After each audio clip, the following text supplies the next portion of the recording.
Hi, my name is Sarah, and I'm a ProStar alum from San Dimas High School based in Los Angeles County. The Work It module will teach you how to be a good employee and team member. So why pay attention to this module? You'll need to learn what makes a great employee, how to ask for help, and what to expect when you start your job. So you got the job. Congratulations. Now what? The first thing that you'll go through as a new employee of the company is something called onboarding, which is basically a process in which you fill out a lot of legal documents that you need to start your job. So most onboarding is done online now.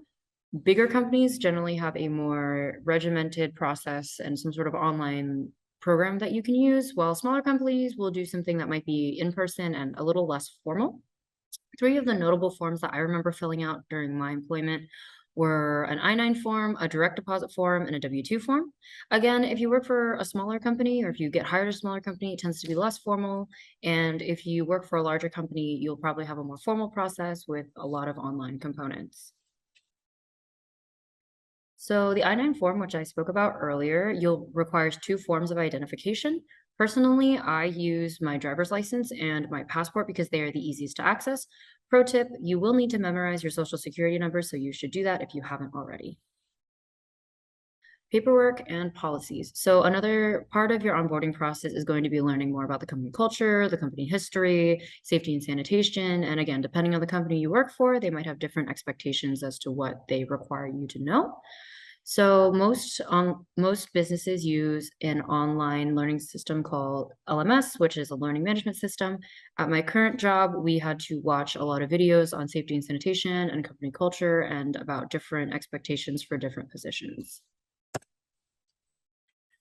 Social diversity. So you will be working with a lot of different types of people with a lot of different beliefs and backgrounds than you. So be prepared to work with a lot of people who might not necessarily think the same things as you or believe the same things as you, but be ready to be accepting and open-minded to people that you'll work with. It's actually really fun. You'll meet all different kinds of people and learn all types of stuff.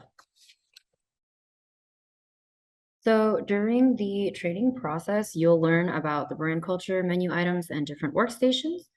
Your training might be with a manager or an experienced employee. I worked in a position where my training was 2 days of shadowing an experienced employee. You might be explained the POS menu and ingredients. That'll be important in most hospitality positions, and depending on the position that you have, you might learn about more about one thing than the other.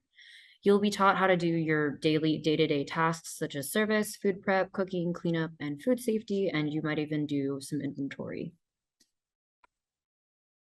So your first paycheck, the reason why you got a job to begin with. You'll have your gross pay, which is your pay before taxes are taken out, and your net pay, so it's what you catch in a net and bring home. Some common deductions that you might see on your paychecks are federal tax, state income tax, and Social Security. And I would recommend setting up direct deposit because it is much easier. You get your money more quickly and it's easier on you as you don't have to go to the bank and cash a check. You can just get the money directly on payday. So getting your work schedules. Schedules can be released anywhere from a week to 2 weeks prior. In most of the jobs I've worked, we've gotten our schedule a week in advance.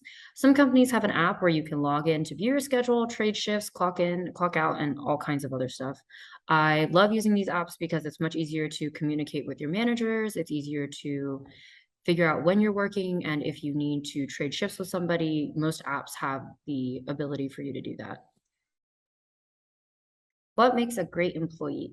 So you should have a positive attitude, a willingness to learn, have well-developed problem solving and adaptability skills. You should be dependable and communicate early and often. So having a positive attitude means that that you have a great smile and that you are cheerful, that you take the initiative to help your team members and that you take initiative in solving problems.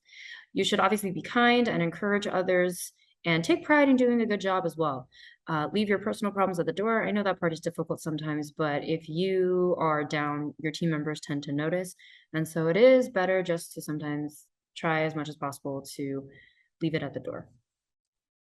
Communication. The benefits of being a good communicator are that your fellow employees, and also your employer has increased trust in you and respect. Also, it's polite to communicate and it demonstrates that you care about your job and your employment with the company. I know it can be really scary to communicate with your managers, whether it be about scheduling or you need time off or even that you have an issue, but communication really does save you a lot of issues. I know I was like really scared about it at first, but I've learned that if you communicate earlier rather than later, your problems can be solved earlier.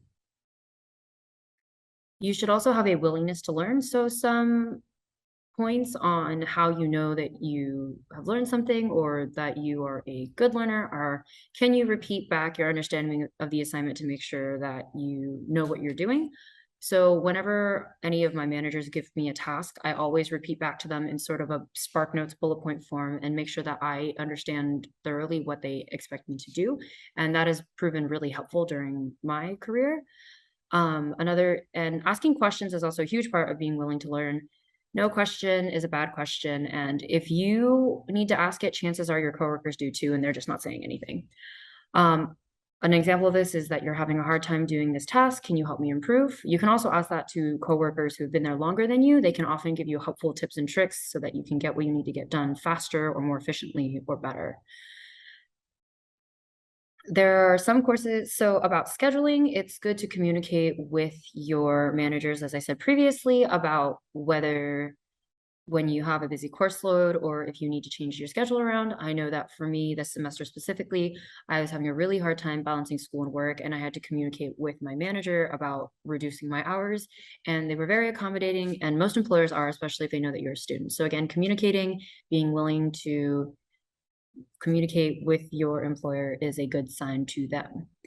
So take the opportunity to cross-train for other positions. I know in my current job, I was scheduled actually for a shift in a different position, and it helped me learn and actually be better at both of the jobs that I was employed in.